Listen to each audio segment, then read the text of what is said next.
Hey guys, what's going on? What's going on? It's me, Jay.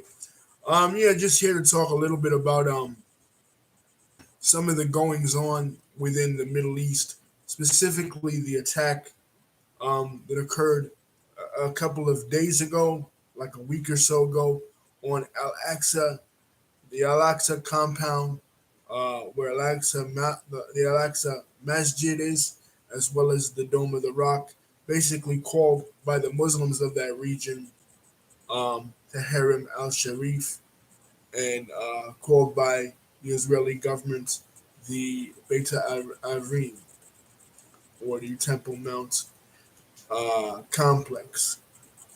Well, since the latter half of this year, with the shift, like we talked about on this channel, a reinstatement of Benjamin Netanyahu, the shift to the right of Israeli politics with Smotrich and Ben Gavir coming in, we've seen an increase of settlers, West Bank settlers, revisionist Zionists, basically trying to and stirring up rumors and controversies that they're going to do something to the Temple Mount. As it stands right now, Jewish people, for religious reasons as well as uh, political reasons, are not allowed on the Temple Mount complex. The religious reason has to do with during the time, according to the Bible, that there was two temples there. It used to be Temple of Solomon and the Herod's Temple, which was refurbished and rebuilt after the Romans took control of Israel in 66 BC. Um,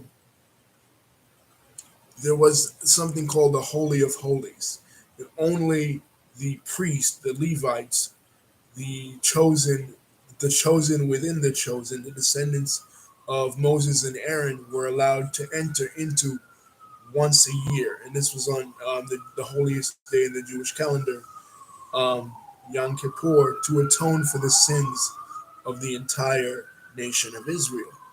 Then in 70 AD, when the second temple got re-destroyed, um, they no longer know where exactly on the compound that is. So for a non-Kohanim, for a non member of the priestly caste of Jewish people, this would be a graven sin for them to enter into this Holy of Holies on a day that isn't Yom Kippur. So the Jewish rabbis basically decided no one can ever step foot on there because you don't know where the Holy of Holies actually really was. Now, for the political reasons, as we know, since the conquest of Jerusalem in the 7th century by Omar ibn al-Khattab, 735 um, to be exact, Muslims have been in control of this area. When uh, Islam first came about, the original Qibla, the original prayer direction, currently right now the prayer direction for the Muslims that pray 5 times a day is Mecca. But before it was switched to Mecca, it was Jerusalem. They shared that with the Jews. That was part of the reason why, when Muslims made the Hijra, escaping persecution from the pagans in Arabia, they found solace with the Jews in Yathrib, later called Medina, because not only did they share common belief in monotheism, but they also shared the same Qibla, the same prayer direction.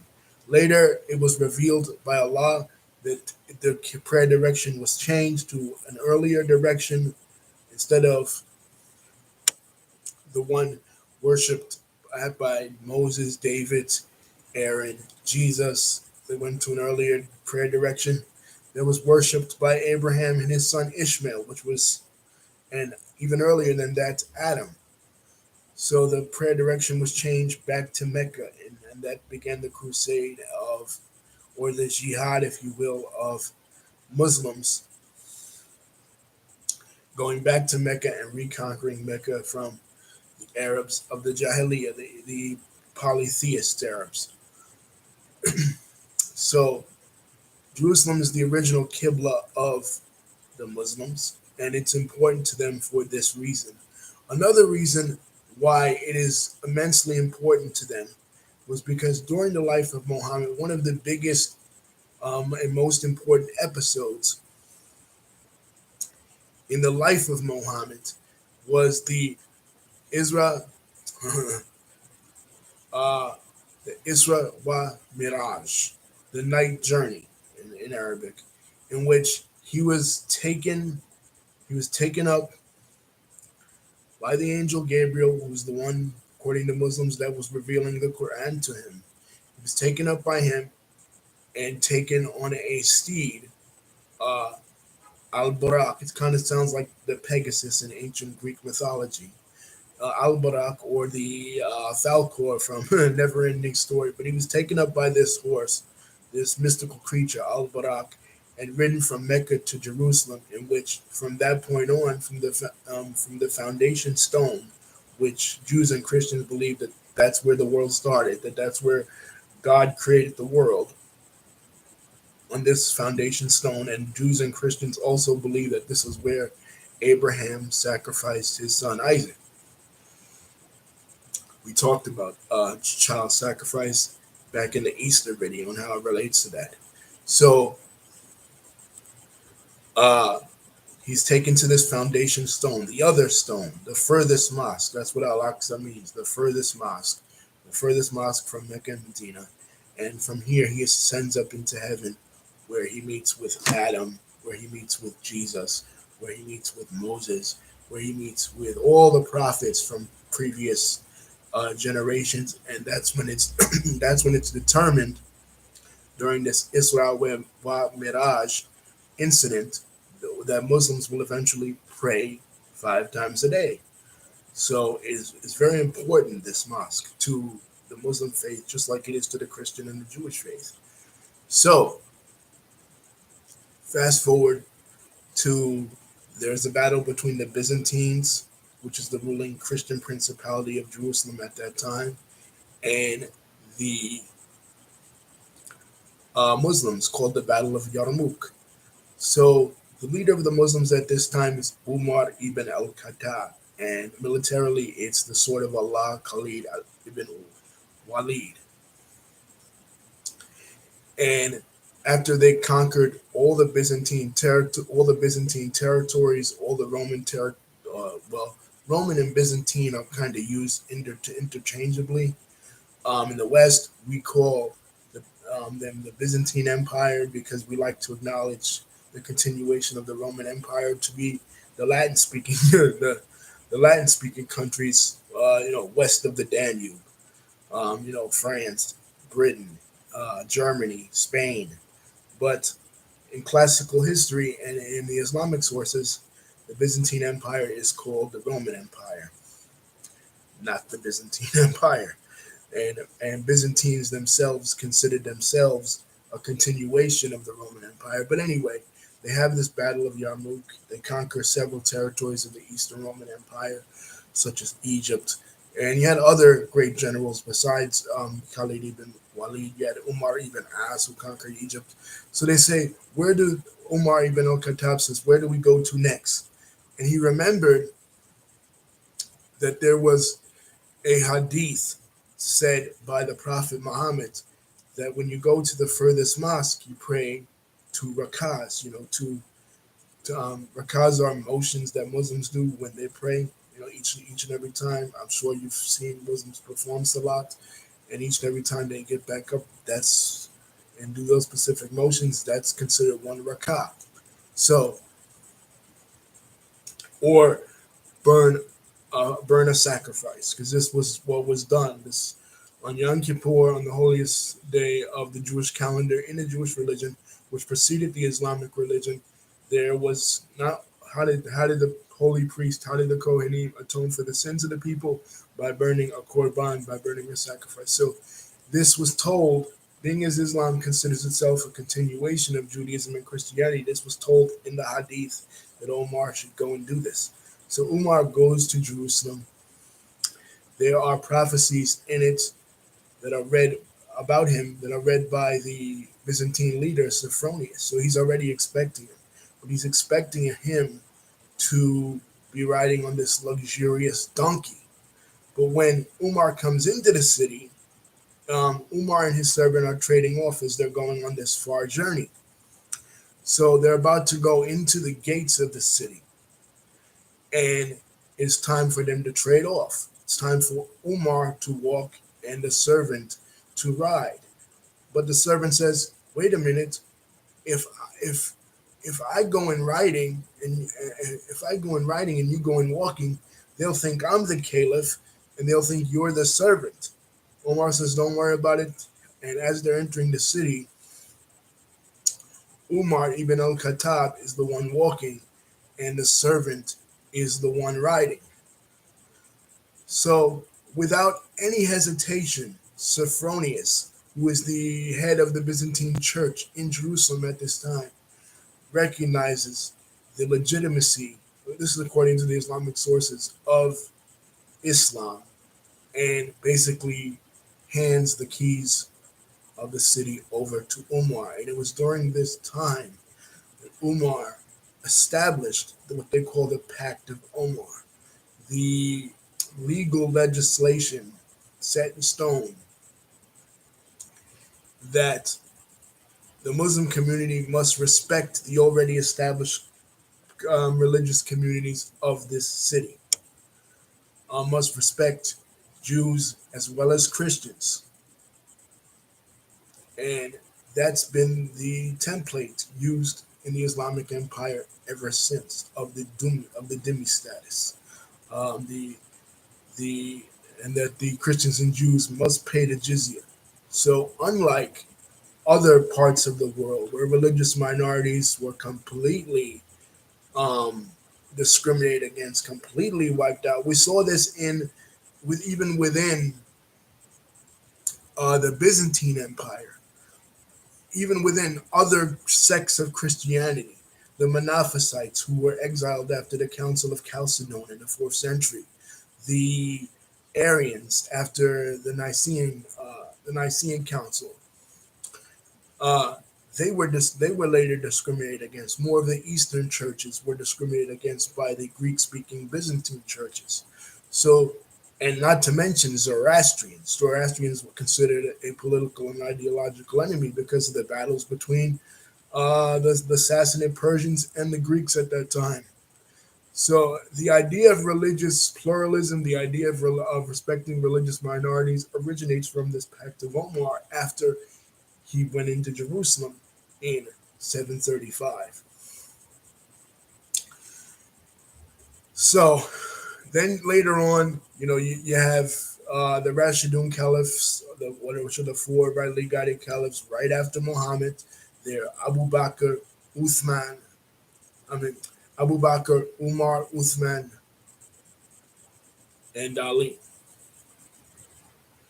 All assassinated, have tremendous problems. We talked about the Sunni Shia split, which resulted from not only Ali's death, the Battle of Karbala, but also the death of Ali's son Hussein. That causes a rift within the Muslim world. So after you have the four rightly guided caliphs of um, Abu Bakr, Umar, Uthman, and Ali, you then have a family uh, taking over a dynasty. It becomes more like more monarchical, more hereditary based. Before it was based on merit, or it was based on somebody's piety, what they call taqwa, somebody's ability to memorize the Quran, somebody's Muslimness. Now it's completely based. After that, it's completely based on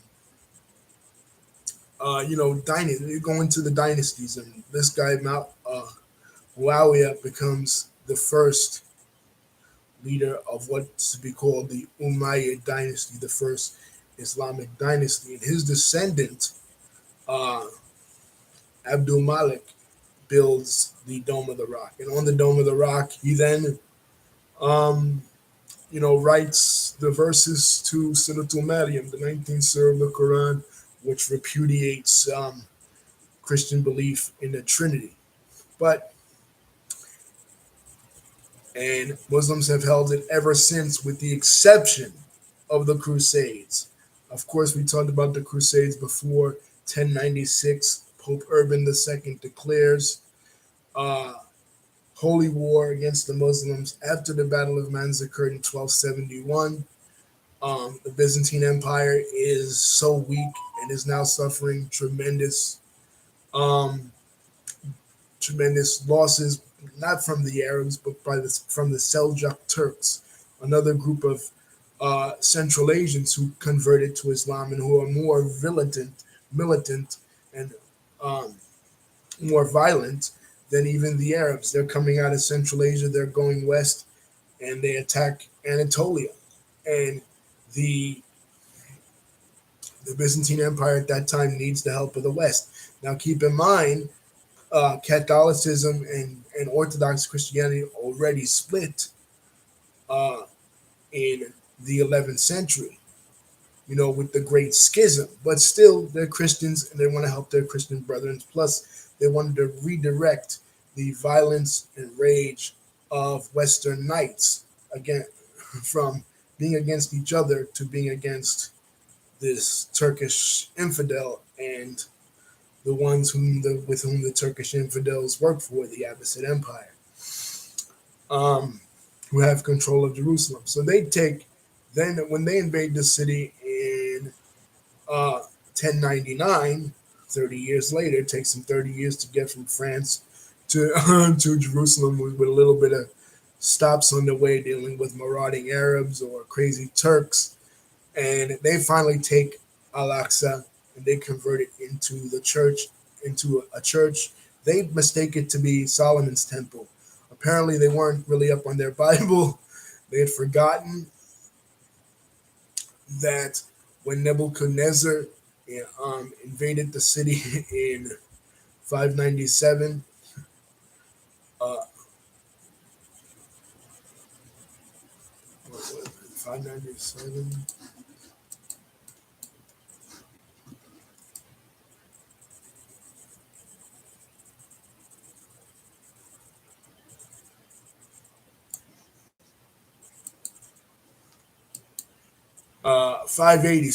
587.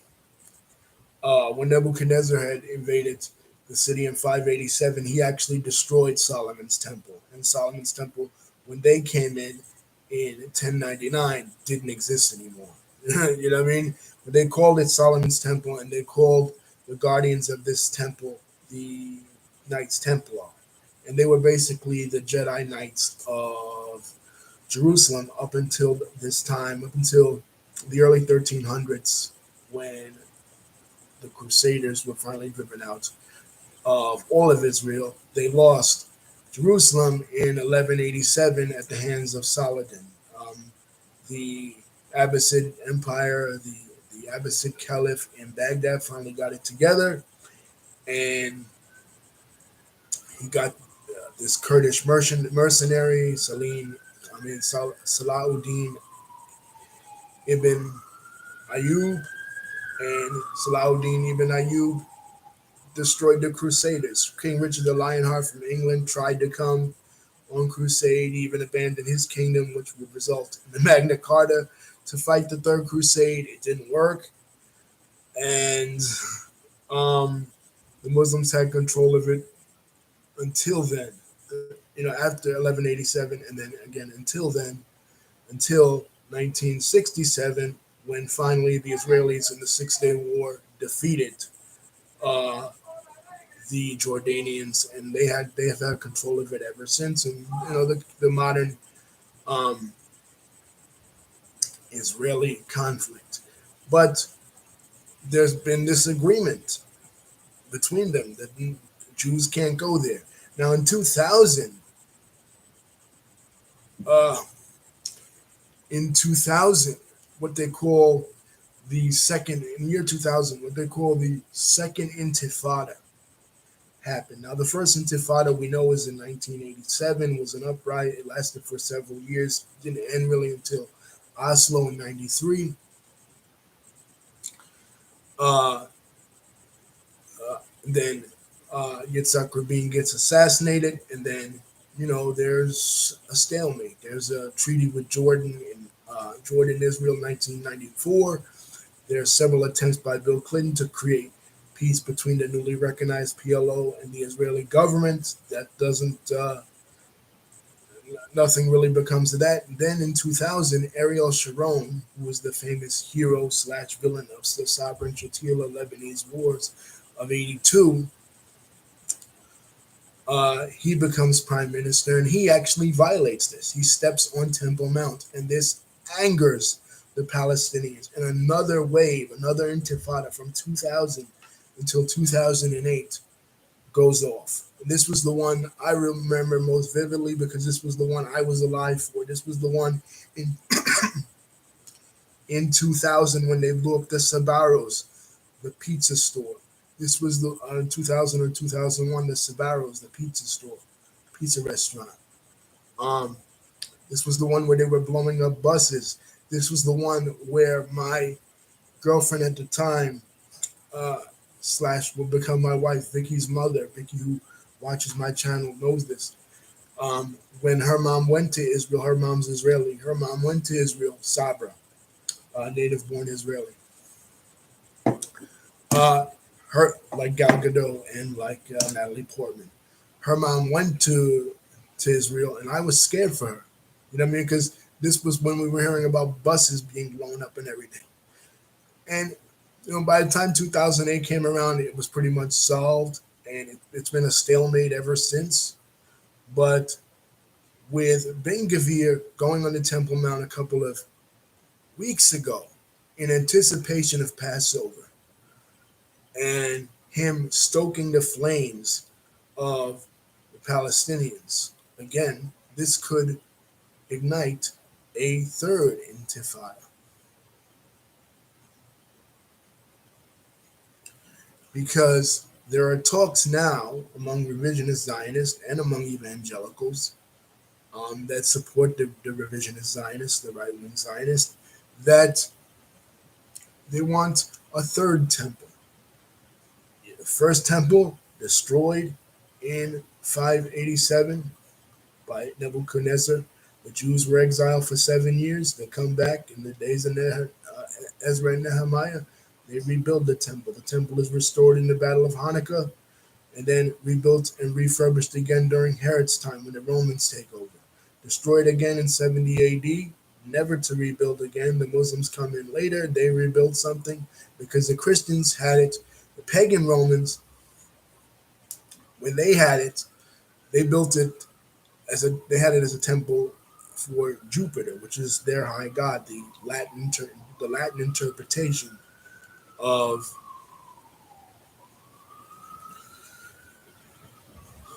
Zeus, the high god of the Greeks, which is what Antiochus during the Hanukkah War, like 200 years before that, wanted to do anyway. He put an altar for Zeus in God's temple, right? But by the time the Muslims found it, it was a trash dump. It was a trash heap. Christians had completely been focused on the Church of the Holy Sepulchre, completely been focused on the life of Jesus, and completely abandoned the Temple Mount. They considered it to be the Old Testament, part of the Old Testament, that it was passed away. It was no longer important. It was superseded by the Christian scriptures. But Muslims didn't look at it like that. So when the Muslims came in, they rebuilt it up. And then later, the Christians during the Middle Ages honored it and venerated it, as I said. But the Christians during the Byzantine age, Byzantine Christians didn't really honor it. They focused more on the Church of the Holy Sepulchre and Golgotha, where Christ was crucified. So that brings us to today.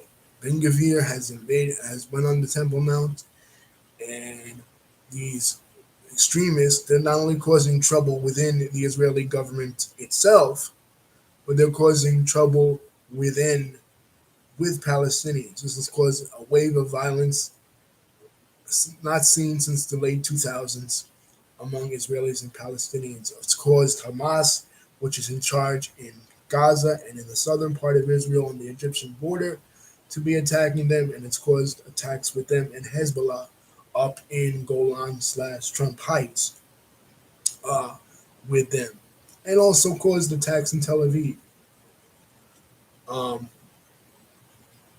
because this is not only going to affect Palestinians who are living within the territories acquired in 67, but also the Arab citizens of Israel that live within Israel and have lived within Israel since the establishment of Israel in 48. You know what I mean? Because now they're passing laws and now they want to destroy our holy sites and also strained relationships with Israel's neighbors, specifically Jordan. Jordan has been a neighbor of Israel since forever, since 1994 officially, but really the one that negotiated the armistice in the War of Independence in 48, and the armistice in the war in the Six Day War in 67, and the armistice in the Yom Kippur War in 73 was really the Jordanians. The Jordanians have been in touch with Zionist leadership since the days of Chaim Weizmann, who was the successor to Theodore Herzl, the founder of Zionism, and who was the president of Israel up until I would say up until uh, like 1905 to like 1948. It was first the Sharif of Mecca, um, King Faisal. He was the one. Uh, he was the one appointed by the British. The Hussein McMahon correspondence, of course, with the British promise that if these Arab countries backed their play against the Ottomans, they would hand these holy sites over to them, while at the same time the British duplicitously promising it to Chaim Weizmann and the Zionists, and while at the same time negotiating with the French how to split up the French and the Russians and how to split up this territory in the Sykes-Picot agreements. So you have Sykes-Picot in 1916. You have the McMahon Hussein correspondence in 1915, and then you have the Balfour Declaration in 17, each promising a different party something different. So you have a whole complete mess. But after the Balfour Declaration and the Zionists really started coming in, they really started dealing with the Jordanian king, the Hashemites, because when all the other Faisalite kingdoms were overthrown, um, Arabia was overthrown like in 1932, Iraq was overthrown soon after. The one that remained in charge, the Hashemites that remained in charge, were those in Jordan, and they always did business with the Israelis. They didn't officially on paper, like I said, sign a treaty with them till 94. I think when King Abdullah was in charge, but they were always dealing with them. Unlike Egypt in the southern border, that was never really dealing with them. Lebanon, uh, factions of Lebanon were dealing with the Israelis. Like I said, the Lebanon War in '82 was mostly the Israelis. They were fighting their battles with the PLO, with the Palestinian refugees, but also um, they were helping the phalangists. They were helping the Christians of Lebanon, the Maronite Christians of Lebanon, fight against the growing encroachment of Shia Muslims in Hezbollah. You know what I mean? And Hezbollah, but see, the 2006 Lebanese war, that was something completely different because now, in 2000, from 2006 onward, for a very long time now, Lebanese, there's been a demographic shift in Lebanon. Although they have it in their constitution that the president must be a Christian and there must be equally divvied out between, say, Alawites, which are a heretical Shia sect, and um,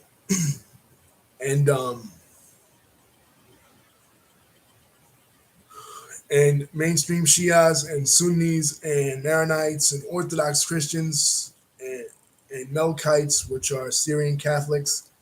Um,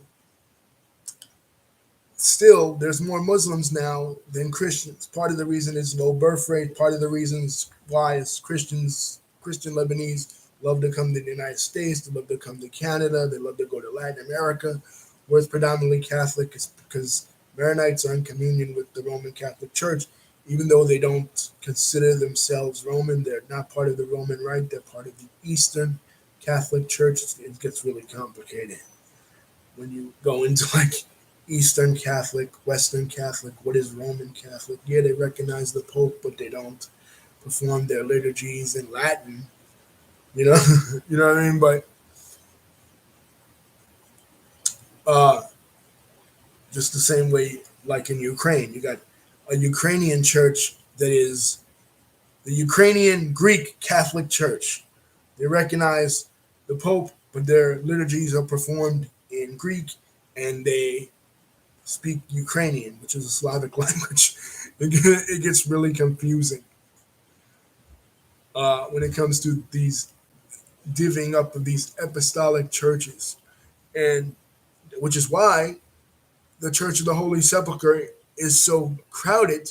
And guess who holds the keys to the Church of the Holy Sepulchre? A Muslim, because the Christian churches there can't get along. You have the Romanians beefing with the Russians. You have the Coptics beefing with the Ethiopians. You have the Roman Catholics beefing with the Greek Orthodox. And then the Protestants, who the Turks didn't recognize when they wrote the status quo, um, uh, they wrote the status quo document because Protestants didn't exist. Well, they did exist, but they didn't exist as a political entity. They're completely forced out, and they pray instead of the Church of the Holy Sepulchre, they pray in the Garden of Gethsemane.